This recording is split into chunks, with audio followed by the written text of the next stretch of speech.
नमस्ते दोस्तों। बात करते हैं आज बिजनेस स्कूल किताब के रिव्यू के बारे में। यह किताब एक ऐसे व्यक्ति द्वारा लिखी गई है जो कि बहुत बड़े अमेरिकन बिजनेसमैन हैं और साथ ही बहुत सफल ऑथर भी हैं। लेखक के बारे में थोड़ा सा बात करते हैं। लेखक ने किताबें लिखी थी rich dad poor dad series से, और इसी सीरीज़ की अगली किताब जिसको मैं आपके सामने पेश करना चाह रहा हूँ वो है बिजनेस स्कूल, जो 2002 में लिखी गई थी और आज तक इसकी लाखों प्रतियां बाजार में बिक गई हैं, जो कि न्यूयॉर्क टाइम्स की बेस्ट सेलर किताब बन गई। दोस्तों, रॉबर्ट टी कियोसाकी एक ऐसे व्यक्ति हैं जिन्होंने फर्श से अर्श तक के सफ़र को अपनी मेहनत से पूरा किया और 47 वर्ष की उम्र में रिटायर होने के बाद वित्तीय रूप से बेस्ट सेलिंग किताबें लिखी थी। और इस सीरीज़ में उन्होंने कैश फ्लो टेक्नोलॉजीज, इनकॉर्पोरेटिंग और मल्टी मिलियनियर निवेशक, और ये काफ़ी बहुत बड़े वक्ता हैं, और उन्होंने रिच डैड पुअर डैड के लेखकों द्वारा रचित the New York times, the wall street journal, USA today और बिजनेस वीक की बेस्ट सेलर बुक बनाई है। तो दोस्तों, बात करते हैं बिजनेस स्कूल बुक के बारे में। लेखक कहते हैं कि ये किताब एक ऐसे लोगों के लिए है जो दूसरों की मदद करना चाहते हैं। नेटवर्क मार्केटिंग बिजनेस के बारे में लेखक इस किताब में बताते हैं, और नेटवर्क मार्केटिंग के बारे में बताते हैं कि यह एक आदर्श बिजनेस हो सकता है। मैं नेटवर्क मार्केटिंग बिजनेस की सलाह क्यों देता हूँ? लेखक को इस संबंध में कई पत्र आते हैं, तो लेखक उन पत्रों में से एक पत्र को लेकर साझा करते हैं किताब में कि यह एक ऐसी औरत की कहानी है जिसके पति नेटवर्क मार्केटिंग करते हैं, और उन्हें लेखक को लिखा है कि वो समय बर्बाद कर रहे हैं, यानी उस महिला के पति समय बर्बाद कर रहे हैं नेटवर्क मार्केटिंग में। तो मैंने क्या करना चाहिए, उन्हें क्या सलाह देनी चाहिए? आपकी तरफ से अगर कोई सलाह हो तो कृपया मेरा मार्गदर्शन करें। तो लेखक कहते हैं कि यद्यपि मैं नेटवर्क मार्केटिंग करता हूँ, इसीलिए मैं इसके जवाब देने के लिए आदर्श हो सकता हूँ, मैं अच्छी बात बोल सकता हूँ, मैं पक्षपात रहित बातें रख सकता हूँ। तो लेखक कहते हैं कि नेटवर्क मार्केटिंग बिजनेस सभी लोगों के लिए नहीं है, और यह केवल पैसे कमाने का भी बिजनेस नहीं है, और इसमें पैसे के अलावा बहुत बड़ी संभावना है। आगे लेखक बोलते हैं कि कौन सी चीज़ अमीर को अमीर बनाती है। तो लेखक जब स्कूल पढ़ रहे होते हैं तो उस समय स्वयं को बड़ा ठगा हुआ सा महसूस करते हैं कि वो एक मेढक का डिसेक्शन कर रहे होते हैं, और साथ में सोच रहे होते हैं कि ये मरा हुआ मेढक मुझे किस तरह से अमीर बना सकता है। तो वो अमीर डैडी से सवाल पूछते हैं कि डैडी, ये मरा हुआ मेढक मुझे किस तरह से अमीर बना सकता है। याद हो कि लेखक के दो पिताजी हैं, एक उसके रियल फादर हैं जिसे वह गरीब डैडी के नाम से संबोधित करता है, वो बहुत अच्छे नौकरी में है, लेकिन उनकी कई वर्षों से उतनी ही नौकरी में उतने ही पैसे मिलते हैं। और लेखक के दूसरे डैडी हैं अमीर डैडी, जो कि समय समय पर नए आइडियाज़, नई बिजनेस पर बात करते हैं। तो आगे बात करते हैं। तो लेखक पूछते हैं अपने अमीर डैडी से कि यह मरा हुआ मेढक मुझे किस तरह से अमीर बना सकता है।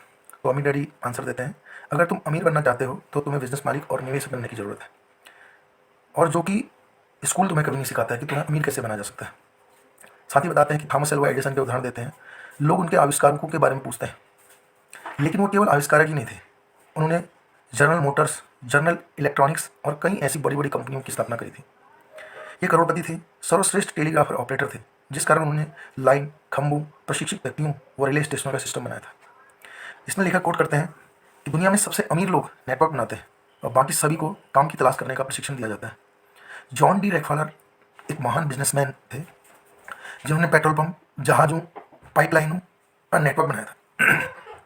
अलेक्जेंडर ग्राहम बेल टेलीफोन आविष्कारक व टीएनटी नामक टेलीफोन नेटवर्क बनाया था। बिल गेट्स को आप सभी लोग जानते होंगे, उन्होंने आईबीएम नेटवर्क की स्थापना करी थी, जो कि नेटवर्क बिजनेस को बड़ी सफलतापूर्वक स्थापित किया था। तो दोस्तों, अगली कोट करते हैं लेखक, अमीर अमीरों के साथ नेटवर्क बनाते हैं, मिडिल क्लास लोगों के साथ नेटवर्क बनाते हैं, और गरीब गरीबों के साथ नेटवर्क बनाते हैं। यदि आप अमीर बनना चाहते हैं तो आपको उन लोगों के साथ नेटवर्क बनाने की ज़रूरत है जो अमीर हैं या अमीर बनने में आपकी मदद कर सकते हैं। अमीर बनने का सबसे अच्छा तरीका है खुद को और दूसरों को बिजनेस मालिक बनना सिखाना। आइए बात करते हैं, अगले अध्याय की ओर बढ़ते हैं। अगले अध्याय में है अमीर बनने के बहुत से तरीके हैं। लेखक ने यहाँ पर कई तरीकों के बारे में बात करी है। जैसे पहला तरीका है अकादमिक शिक्षा, एकेडमिक एजुकेशन के बारे में, पढ़ना लिखना, गणित इत्यादि सिखाती है। कहने का मतलब जो भी हम आज तक का एजुकेशन लेते हैं वो हमारा साइंस बैकग्राउंड हो सकता है, मैथमेटिक्स बैकग्राउंड हो सकता है, किसी भी रूप में। तो इस तरह से हम एकाडमिक शिक्षा लेते हैं। और प्रोफेशनल शिक्षा दूसरे नंबर में आती है, और जिसमें हम डॉक्टर्स, वकील, अकाउंटेंट, प्लम्बर, बिल्डर, मैकेनिक आदि आदि जो भी इस तरह के प्रोफेशनल काम करते हैं उस तरह की शिक्षा दी जाती है। तीसरी होती है फाइनेंशियल शिक्षा। फाइनेंशियल शिक्षा के बारे में लेखक कहते हैं, पैसे के लिए काम करने के बजाय किस तरह से पैसे से अपने लिए काम करवाया जा सकता है। अगर तुम्हारी फाइनेंशियल शिक्षा कमज़ोर है तो तुम हमेशा अमीरों के लिए काम करते रहो, बिकॉज आप देखते होंगे कि बड़े बड़े बिजनेसमैन अपने पास कई लाखों और करोड़ों की संख्या में एम्प्लॉय रखते हैं, और फाइनेंशियल एजुकेशन न होने के कारण वो लोग उन अमीरों के लिए और अधिक पैसा बनाते हैं। अमीर डैडी कहते हैं कि अपना खुद का बिजनेस बनाना अमीर बनने का सबसे अच्छा तरीका है। अगर आप अपना बिजनेस बना लें और आपके पास अच्छा कैश फ्लो आने लगे तो आप दूसरी संपत्तियों में निवेश कर सकते हैं। और इसके अलावा लेखक बताते हैं कि अमीर बनने के दूसरे तरीके हैं, जैसे किसी अमीर व्यक्ति से शादी करके भी अमीर बना जा सकता है, बदमाशी करके अमीर बना जा सकता है। तो लेखक इसमें कई तरीके बताते हैं, लालची बनकर, कड़ी मेहनत करके, सस्ते बनकर, अपनी आमदनी से कम खर्च करके। यद्यपि कई लोगों के पास कहीं ज़्यादा आमदनी होती है लेकिन उससे कम आमदनी खर्च करते हैं, जीवन भर के लिए बड़े सस्ते बने रहते हैं। लोग कहते हैं इसके पास तो इतना ज़्यादा पैसा है लेकिन ये कब पैसा खर्च करेगा। तो दोस्तों, ये अमीर बनने के कई तरीके, जैसे स्मार्ट और आकर्षक बनकर, प्रतिभाशाली बनकर। जैसे आप देखते होंगे बड़े बड़े फिल्म स्टार्स हैं, कुछ उदाहरण जैसे टाइगर वुड्स है अमिताभ बच्चन है। तो बड़े बड़े जो स्टार्स होते हैं वो स्मार्ट आकर्षक बन के अमीर बन सकते हैं। किस्मत के सहारे, जैसे लॉटरी लग गई, ड्रीम इलेवन में पैसा आ गया, तो कई तरीके हैं। पैतृक संपत्ति से आप अमीर बन सकते हैं, और निवेश करके अमीर बन सकते हैं, और बिजनेस बनाकर अमीर बन सकते हैं। जैसे बिल गेट्स अमीर बने थे, मैकडोनल्ड की फ्रेंचाइजी, तो इस तरह से आप अमीर बन सकते हैं। और 11वां और आखिरी में लेखक ने बता रखा है कि आप नेटवर्क बिजनेस बनाकर अमीर बन सकते हैं। तो लेखक यहाँ नेटवर्क बिजनेस को कोट करते हुए कहते हैं कि नेटवर्क मार्केटिंग बिजनेस संपत्ति हासिल करने का एक नया और क्रांतिकारी तरीका है, जिसे एक व्यक्ति अपनी व्यक्तिगत फ्रेंचाइजी बनाकर उपयोग में ला सकता है और स्वयं को अमीर बना सकता है। लेखक आगे कहते हैं कि सोचना सबसे कठिन काम है, इसलिए बहुत कम लोग यह काम करते हैं। यह लेखक ने हेनरी फोर्ड की कही गई शब्द को यूं का त्यों उतार रखा है। लेखक कहते हैं मैं लालच की निंदा नहीं करता हूँ, क्योंकि थोड़ा बहुत लालच और व्यक्तिगत आत्मरुचि हमेशा हेल्दी होते हैं। लालच व्यक्तिगत लाभ के लिए ठीक नहीं, अगर हम व्यक्तिगत लाभ के लिए करें तो लालच ठीक नहीं। अगले अध्याय में लेखक बताते हैं कि नेटवर्क मार्केटिंग एक सच्चा और समान अवसर पैदा करता है, सभी लोगों के लिए समान अवसर पैदा करता है। लेखक कहते हैं सेमिनार में सुनकर सच्चे दिल से, यह मेरे मतलब का नहीं है। लेखक किसी सेमिनार में जाते हैं नेटवर्क मार्केटिंग की, और वहाँ पर कहते हैं कि यह मेरे मतलब का नहीं है। एक व्यक्ति था बिल, जिसे लेखक बहुत अच्छी तरह जानते थे। तो लेखक कहते हैं कि जो कि आर्थिक दृष्टि से बहुत संपन्न था, रियल एस्टेट आदि से, फिर भी उस वो व्यक्ति नेटवर्क मार्केटिंग कर रहा था। तो लेखक ने पूछा कि आप नेटवर्क मार्केटिंग बिजनेस क्यों कर रहे हैं। बात करके पता चला कि इस बिजनेस में कुछ था जो महत्वपूर्ण था। चर्चा के दौरान पता चला कि वो लोगों की मदद करना चाहता था, और वो खुद की भी मदद करना चाहता था, और दूसरों की जितनी ज़्यादा मदद करता था और वो खुद की मदद अथवा बिजनेस बनाते जाता था। तो यह बिजनेस है दूसरों की मदद करने का बिजनेस। उसे सीखना पसंद था और सिखाना भी पसंद था, अपने से भी स्मार्ट लोगों को शिक्षित करना पसंद था। लेखक कहते हैं कि नेटवर्क मार्केटिंग बिजनेस खुले दरवाजे की नीति है। यह बिजनेस उन लोगों के लिए है जो कट्टर समाज की नहीं है, कट्टर समाज के लिए नहीं है, और लेकिन पूंजीपति बनना चाहते हैं। उन लोगों के लिए नहीं है जो कि कट्टर समाज है और पूंजीपति बनना नहीं चाहते। क्योंकि लेखक नेटवर्क मार्केटिंग बिजनेस से नहीं है, इसलिए वह इस बारे में बात करते हुए बिल्कुल निष्पक्ष है। आगे बात करते हैं, लेखक ने अगले अध्याय में बात कर रखी है कि जिंदगी बदलने वाली बिजनेस एजुकेशन के बारे में। लेखक सलाह देते हैं, मुझे नेटवर्क मार्केटिंग बिजनेस में पैसे बनाने की प्रचुर संभावनाओं पर जरा भी संदेह नहीं है, पर मैं इस बात की सलाह नहीं देता हूँ कि आप केवल पैसे कमाने के लिए नेटवर्क मार्केटिंग बिजनेस में आए। लेखक कहते हैं सवाल प्रोडक्ट का भी नहीं है। कुछ नेटवर्क कंपनी के प्रोडक्ट बहुत बेहतरीन पाए गए जिनका उपयोग मैं आज भी कर रहा हूँ, परंतु वो इस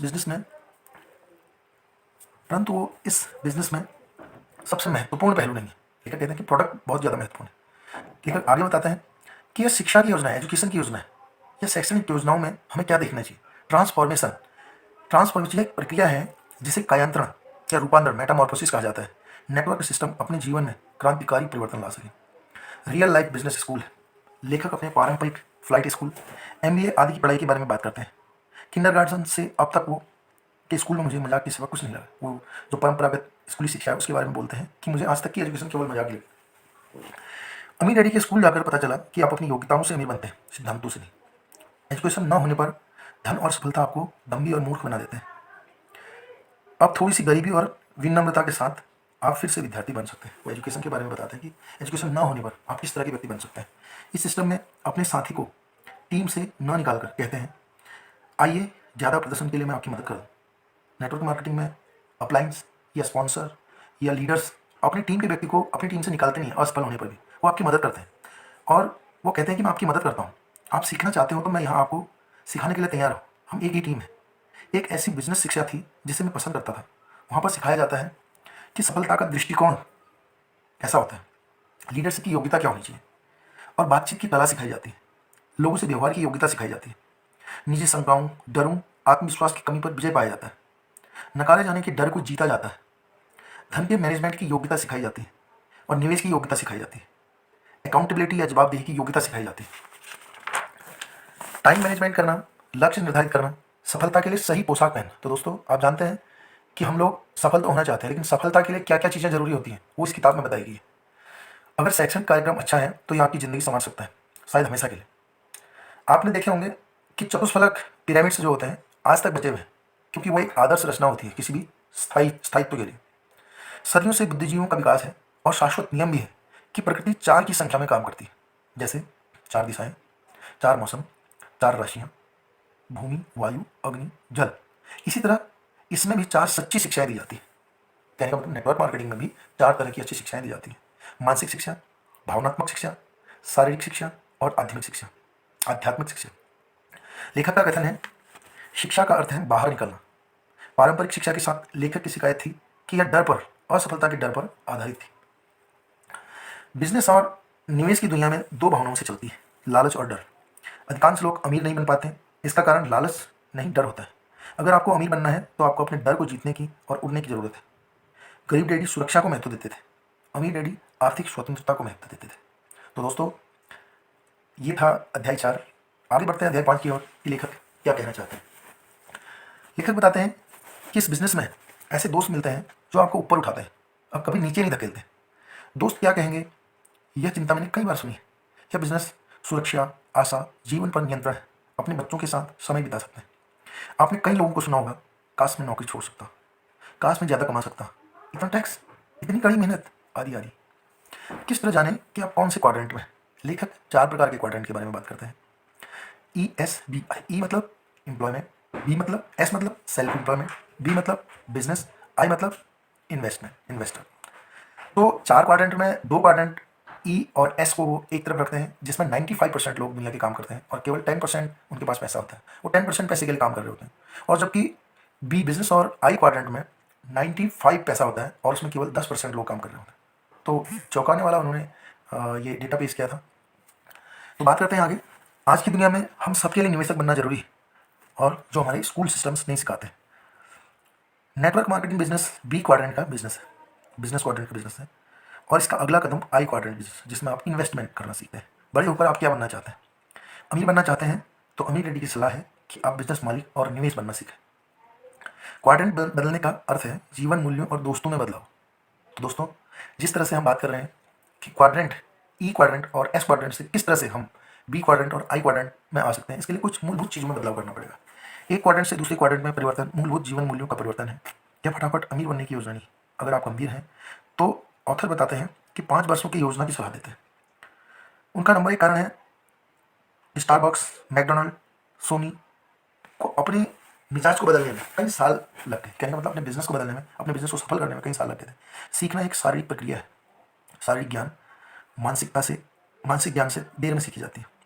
नंबर 2 कारण है, सीखे हुए को भुलाना भी एक शारीरिक प्रक्रिया है। एक कहावत है, जब आप बूढ़े कुत्ते को नई कलाएं सिखाते हैं तो वो सीखने में बहुत देर लगाता है या सीख नहीं पाता है। सौभाग्य से हम लोग आदमी हैं, सीखने और भूलने दोनों ही प्रक्रियाओं के लिए पर्याप्त समय है। तीसरा कारण है, सभी कैटरपिलर से तितलियां बनने से पहले कोकून बना लेते हैं। सभी कैटरपिलर तितलियां बनने से पहले कोकून बना लेते हैं। इसी तरह जिंदगी बदलने वाली शिक्षा मुझे नेटवर्क मार्केटिंग कंपनी में देखने को मिली। तो रॉबर्ट कियोसाकी कहते हैं कि हम कई लाभकारी चीज़ों को देखते हुए इस बिजनेस को आगे बढ़ा सकते हैं। मैं अपनी 5 साल की योजना बनाता हूँ। सच्चा विजेता जानता है कि हारना जीतने की प्रक्रिया का एक हिस्सा है। हारने वाला आदमी वह होता है जो जीतने के सपने तो देखता है पर गलतियां करने से डरता है, नहीं तो 5 साल बाद और बुरा हो जाता है। नेटवर्क मार्केटिंग अक्सर दोस्तों का नया संसार होता है जो एक ही दिशा में जा रहे होते हैं। आप अपने परिवार, दोस्तों को किस क्वाड्रेंट में रखते हैं, प्रश्न है। तो लेखक आगे बढ़ते हैं अगले अध्याय की ओर, जो नेटवर्क का क्या फायदा है के बारे में बात करते हैं।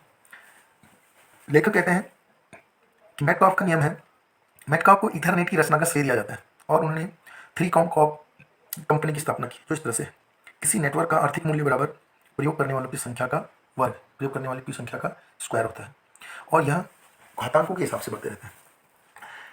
नेटवर्क का आर्थिक मूल्य अंकगणित के हिसाब से नहीं बल्कि घातांकों के आधार पर बढ़ता है। और फ्रेंचाइजी का नियम क्या है, जैसे मैकडोनल्ड है, KFC है, कई तरह की फ्रेंचाइजी देने वाली कंपनियां हैं, यह दूसरे किस्म का नेटवर्क बिजनेस है। यही आज नेटवर्क मार्केटिंग के नाम से जाना जाता है, जो व्यक्तिगत फ्रेंचाइजी है या नेटवर्क के नियम की तरह से लगातार बढ़ते जाता है। नेटवर्क की शक्ति के दोहन के लिए आपको अपने डुप्लीकेट यानी अपनी ही तरह के व्यक्ति को खोजना होता है। यह बिजनेस मॉडल व्यवहारिक व अदृश्य है। यह बिजनेस बस पुराने व नए दोस्तों की तलाश करता है। कम लागत का एक बेहतरीन विचार है। नेटवर्क मार्केटिंग का भविष्य यह सूचना का बिजनेस है। जैसे कि आप जानते हैं कि आज के डिजिटल एज में पूरी तरह से हम पूरा ग्लोबल एक हो गया है और सूचनाएं अगर हम एक दूसरे को देना जानते हैं तो यह बिजनेस हमारे लिए उपयुक्त है। नेटवर्क मार्केटिंग का विकास जारी रहेगा, चाहे पुराने विश्व की चिंतक इसके बजाय इसके विकास को देखने में असफल हो जाए, और ये मुख्य धारा का बिजनेस है। दोस्तों, चूँकि यह एक रिव्यू है किताब की और इसमें मैंने कोशिश करी है कि इस किताब के एसेंस को इसमें डालने की, और आगे हम बात करते हैं इसके नेक्स्ट अध्याय की। आपकी सबसे महत्वपूर्ण बिजनेस योग्यता बिजनेस करना, विकसित करना। बेचने की योग्यता बिजनेस में नंबर 1 योग्यता है। अमीर डैडी ने कहा है बेचने की योग्यता बी क्वाड्रेंट की सबसे महत्वपूर्ण योग्यता है।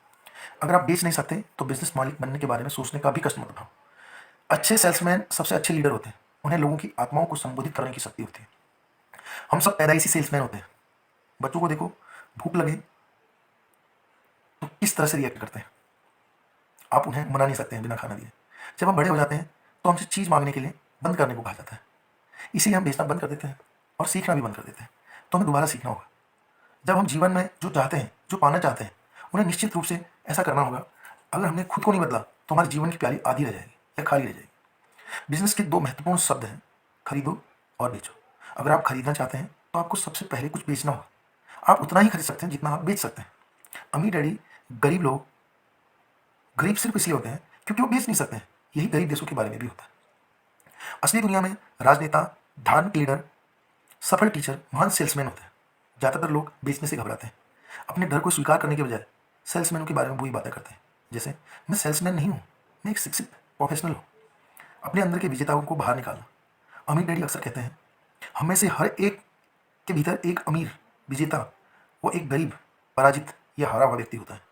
और साथ ही ऑथर बताते हैं कि वो जेरोक्स की मशीन के बारे में बताते हैं कि उस समय मैं जब जेरोक्स मशीन कंपनी में काम करता था, मैं रिजेक्शन से डरता था, और जब आप रिजेक्शन से ओवरकम करते हैं तो आपके सामने सफलता होती है।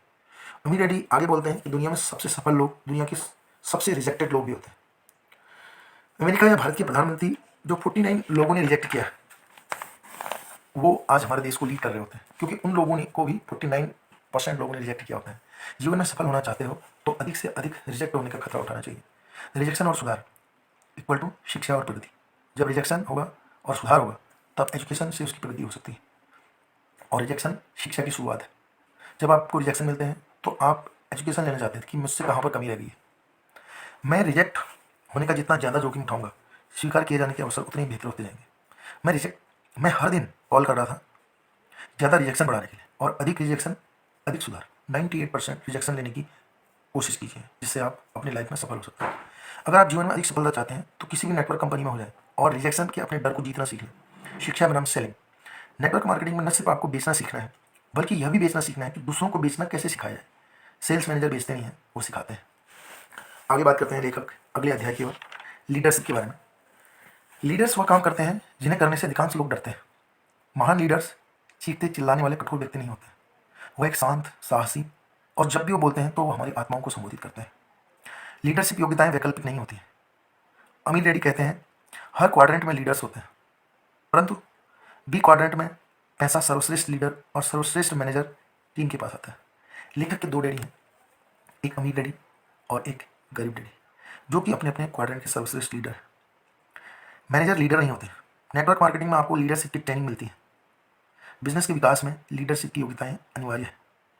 नेटवर्क मार्केटिंग जगत में इस तरह के लीडर को विकसित किया जाता है जो दूसरों को यह सिखाता है कि वह दूसरों को अपने सपने पूरे करने के लिए प्रेरित करें, अपने सपनों को सच कैसे करें। अगले अध्याय की ओर बढ़ते हैं। इस अध्याय में लेखक बताते हैं कि पैसे के लिए काम नहीं करना। पैसे की बात आती है तो जीने की 3 अलग अलग तरह की भावनाएं होती हैं। पहली भावना है डर की भावना। पर्याप्त पैसा न होने पर इस तरह की भावना काम करती है। दूसरी है क्रोध और कुंठा की भावना। यह जीने का दूसरा तरीका है। क्रोध और कुंठा के भाव के साथ उठना और काम पर जाना। यद्यपि जब आप छुट्टी में हैं और उसके बाद जब कभी आपको अपने ऑफिस में जाना पड़ता है, बॉस के कहने पर अपने काम पर जाना पड़ता है, या डेली का रूटीन है, तो आप बड़ी कुंठा महसूस करते हैं। अनमने भाव से आपको काम में जाना ही पड़ता है। तीसरा है खुशी, शांति और संतुष्टि की भावना। मन की शांति के साथ जीना, यह जानते हुए कि आपके काम करें या नहीं, आपके पास काफ़ी पैसा आता रहेगा। तो नेटवर्क मार्केटिंग बिजनेस इस तरह से काम करता है। सुखी, शांति और संतुष्टि की भावना के साथ। संपत्ति क्या है? संपत्ति धन में नहीं नापी जाती है, बल्कि समय से नापी जाती है। और संपत्ति के बारे में ऑथर बताते हैं कि यह किसी आदमी की वह योग्यता है जिसके सहारे वो आगे आने वाले इतने दिनों तक जिंदा रह सकता है। नेटवर्क मार्केटिंग आपको संपत्ति के लिए काम कराना सिखाती है। धन दो प्रकार का होता है, एक धन जो श्रम से आता है और दूसरा धन जो आपकी संपत्तियों या एसेट्स से आता है। फोकस का अंतर ई और एस क्वाड्रेंट आई पर निर्भर है और बी और आई क्वाड्रेंट संपत्ति पर निर्भर है। स्मार्ट लोग क्यों अमीर बनने में असफल रहते हैं? कई स्मार्ट लोग कम फाइनेंशियल IQ के 4 आम लक्षण हैं। ये 4 लक्षण इस तरह से हैं। वे धीरे धीरे अमीर बनते हैं क्योंकि वो धन के खेल को बहुत आसानी से खेलते हैं। नंबर दूसरा, बहुत जल्दी अमीर बनने की कोशिश करना, एक कंपनी से दूसरी कंपनी को ज्वाइन करना। तीसरा कारण, भावावेग में खर्च करना, सनक पर धन खर्च करना, धन मेरी उंगलियों से फिसल जाता है। कई तरह के ओकेजन्स होते हैं, उसमें कई तरह से आदमी बहुत ज़्यादा आवश्यकता से अधिक धन खर्च कर देता है।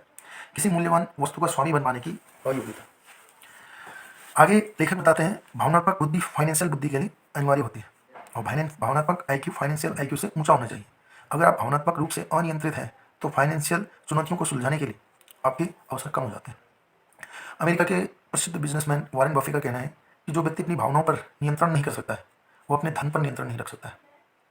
लेखक कहते हैं, मैं आज के लिए जीने में विश्वास रखता था, यही कारण था मुझे 47 वर्ष पहले वित्तीय स्वतंत्रता नहीं मिली। अमीर डैडी अक्सर कहते हैं, जब तुम बड़े हो जाओ तो वापस लौट आना, तब मैं तुम्हें सिखाऊंगा कि अमीर कैसे बना जाता है। क्या आप भावनात्मक IQ को सुधारना चाहते हैं? तो भावनात्मक IQ को सुधारने के लिए लेखक आगे बात करते हैं, नेटवर्क मार्केटिंग भावनात्मक IQ को विकसित करता है। हर बार अपने डरों, निराशाओं, कुंठाओं और धैर्यहीनता को एक बेहतर व्यक्ति बनाने के लिए जीतते हैं। हमारे पास किस तरह की भावनाएं होती हैं लेखक उसके बारे में बात करते हैं, जैसे अधिक संकोच करना, रिजेक्शन का डर, सुरक्षा की आवश्यकता, धैर्य की कमी, चिड़चिड़ापन, कोई बुरी लत, भावावेग में काम करना, धीरे धीरे बदलना, आलस, गुस्सा करना और लोगों के सामने खुद को प्रस्तुत न कर पाना। कुछ सफल नेटवर्क मार्केटर असफल क्यों होते हैं? लेखक का जवाब, धैर्य की कमी, जल्दबाजी, निष्कर्ष, तेजी से बिजनेस से बाहर। एक जैसे पंख वाले पक्षी एक साथ नहीं होते। लेखक कहते हैं कि मेढक ना बने रहे। एक पत्थर से दूसरे पत्थर तक छलांग लगाना मेढक के लिए सही हो सकता है, लेकिन एक नेटवर्कर के लिए। और लेखक संदेश देते हैं कि एक बार आप कोई ऐसा बिजनेस मिल जाए जो आपके लिए सही हो, वह बिजनेस को और आपके इकट्ठे बिजनेस होने का समय दें, विकसित होने का समय दें। कीड़ों का पीछा करने वाले मेढक की तरह न बने। जिस नेटवर्क मार्केटिंग में आप हैं उस बिजनेस को बनने दें। तो लेखक कहते हैं आगे कि सफल नेटवर्क मार्केटिंग अधिक सफल क्यों होता है? बिजनेस बनाओ, बिजनेस में दोबारा निवेश करो, रियल एस्टेट पर पहले बिजनेस बनाइए, फिर बिजनेस में दोबारा निवेश कीजिए और तीसरे नंबर पर रियल एस्टेट्स खरीदिए, विलासिता की वस्तुएं खरीदिए। बिजनेस बनाओ, दोबारा निवेश करो, रियल एस्टेट की मदद से विलासिता की वस्तुएं खरीदो। यानी सबसे पहले अपनी संपत्तियों एसेट्स को बनाने में मेहनत करो और फिर अपनी संपत्तियों को अपने लिए विलासिता की वस्तुएं खरीदने दो। पहला बिजनेस, दूसरा रियल एस्टेट्स, तीसरा पेपर एसेट्स। नौकरी में खुश न होना, जीवन पर नियंत्रण और खुश करीबी रूप से जुड़े हुए होते हैं। सुख आपके जीवन में एक महत्वपूर्ण भावना है। आप धन के लिए काम कर रहे हैं या संपत्ति के लिए? 2 सुझाव, पार्ट टाइम नेटवर्किंग शुरू करें या rich dad game cash flow 101 खेलें और निवेश करना सीखें। तो दोस्तों बात करते हैं अगले चैप्टर में अपने सपनों का जीवन जीना। कई लोगों के पास सपने नहीं होते हैं, अमीर डैडी का कहना है। और साथ में ऑथर पूछते हैं कि क्यों ऐसा होता है? तो अमीर डैडी हंसते हुए जवाब देते हैं कि क्योंकि सपनों में पैसे जो खर्च होते हैं। सपने किस तरह के होते हैं? 8 कारों का बड़ा सा गैराज, लिमोजिन कार, सड़क का नाम उस आदमी के नाम पर रखा जाना, जैसे बड़े बड़े स्कूल की लाइब्रेरी के लिए दान देना, और जिसके लिए अगर सरकार कहीं पर रोड का निर्माण कर रही है तो उस रोड का नाम उस व्यक्ति के नाम पे रखा जाना, इसके लिए सरकार इजाज़त देती है। ऑथर कहते हैं कि अपने सपनों के आकार को बढ़ाइए। नेटवर्क मार्केटिंग सपनों को सच करने की प्रेरणा देती है। और साथ ही ऑथर ये बताते हैं कि ऐसे लोगों से सावधान रहें जो आपके सपनों की हत्या करना चाहते हैं, कि तुम यह नहीं कर सकते, यह वाकई जोखिम भरा काम है, आदि आदि। मैंने देखा है जो लोग दूसरे लोगों के सपनों की हत्या करते हैं वो लोग वही होते हैं जिन्होंने पहले अपने सपनों की हत्या कर दी। सपने क्यों महत्वपूर्ण हैं? जो लोग छोटे सपने देखते हैं वो छोटे लोगों की तरह ही ज़िंदगी बिताते हैं। सपनों का आकार महत्वपूर्ण होता है। बड़े लोग बड़े सपने देखते हैं, छोटे लोग छोटे सपने देखते हैं। जब लेखक स्कूल में थे तब अमीर डैडी ने बताया सपने देखने वाले लोग 5 किस्म के होते हैं। पहला है स्वप्नदर्शी, जो अतीत के सपने देखते हैं। वो इस तरह से हो सकता है कि मैं स्कूल में इतने % नंबर लाता तो इतने % लाया था, या अपने अतीत को देखकर बड़े खुश हुए रहते हैं। दूसरे तरह के लोग होते हैं स्वप्नदर्शी, जो केवल छोटे सपने देखते हैं। दुनिया की सारी दौलत मिल जाए तो आप कहाँ घूम के आओगे? तो लोगों के सपने होते हैं अपनी बहन के यहाँ, या अपने मायके, या अपने निहाल में। और इस तरह के लोग कछुओं की सी ज़िंदगी जीते हैं। और तीसरे नंबर के लोग वो होते हैं ऐसे स्वप्नदर्शी जिन्होंने अपना सपना हासिल कर लिया है और नया सपना नहीं बनाया। 20 वर्ष पहले मैंने डॉक्टर बनने का सपना देखा और मैं डॉक्टर हूँ, लेकिन अब मैं अपनी इस ज़िंदगी से बोर हो चुका हूँ और मुझे कोई भी चीज़ आनंद नहीं देती। चौथी तरह के स्वप्नदर्शी जो बड़े सपने तो देखते हैं लेकिन उन्हें हासिल करने की योजना नहीं बनाते, इसलिए वे अंत में कुछ भी हासिल नहीं कर पाते। और पांचवें तरह के लोग होते हैं स्वप्नदर्शी जो बड़े सपने देखते हैं, उन सपनों को हासिल कर लेते हैं और फिर बड़े सपने देखने लगते हैं। आपके सपने क्या है? लिख डालिए और योजनाबद्ध तरीके से काम करना प्रारंभ कर दीजिए। इस तरह लेखक ने बिजनेस किताब को समाप्त की और वह अपने लेखन में 3 लोगों को बहुत महत्वपूर्ण मानता है। उनकी अपनी पत्नी किम और उनके बिजनेस पार्टनर वह सह लेखिका शेरॉन एन लेक्टर, टैक्स सलाहकार डियान कैनेडी। आगे बात करते हैं लेखक के जीवनी के बारे में। तो उनके विवाह और बिजनेस किस तरह से किम कियोसाकी ने अपने बात रखी हुई है। किम कहती हैं कि व्यक्तिगत विकास कैसे हो सकता है। इकट्ठे काम करना। दंपतियों के लिए नेटवर्क मार्केटिंग आदर्श बिजनेस है जो इकट्ठे काम करना चाहता है, और इस बिजनेस को पार्ट टाइम किया जा सकता है और अपनी दिनचर्या के हिसाब से घंटे निर्धारित किए जा सकते हैं। परिवारों को इकट्ठे बिजनेस के लिए प्रोत्साहित किया जा सकता है। कई सफल लोग दंपति हैं जो कि इस बिजनेस में सफल हुए हैं। यह एक ऐसी बिजनेस कला है, अपने जीवन को सफल बनाने की कला है, जो कि एक ऐसी एजुकेशन देती है जो कि अपनी लाइफ को सफल बनाती है। अपने जीवन साथी के साथ काम करना शायद हर किसी के लिए आदर्श न हो, पर मैं इस बात को समझती हूँ। बहरहाल मेरे लिए इसके अलावा मैं किसी दूसरे विकल्प को पसंद नहीं करती हूँ। किम कियोसाकी का ये कहना है। और उनके business partner Sharon Lechter PCA क्या कहते हैं, उनके 2 शब्द इस प्रकार से हैं। वो फ़ायदों का जिक्र करते हैं। नेटवर्क मार्केटिंग बिजनेस शुरू करने में बहुत कम लागत आती है और इसमें कोई औपचारिक डिग्री की ज़रूरत भी नहीं होती। लिंग, उम्र, जाति किसी प्रकार से बाध्य नहीं होते हैं। सफल सिस्टम बनाती है और बिजनेस बनाने में आपको उनका प्रयोग करने देती है। और इस तरह से इस बुक की समरी को समाप्त करते हैं और आने वाले समय में इसी तरह की बुक समरी आपके सामने लाता रहूँगा। तब तक के लिए धन्यवाद। Good bye.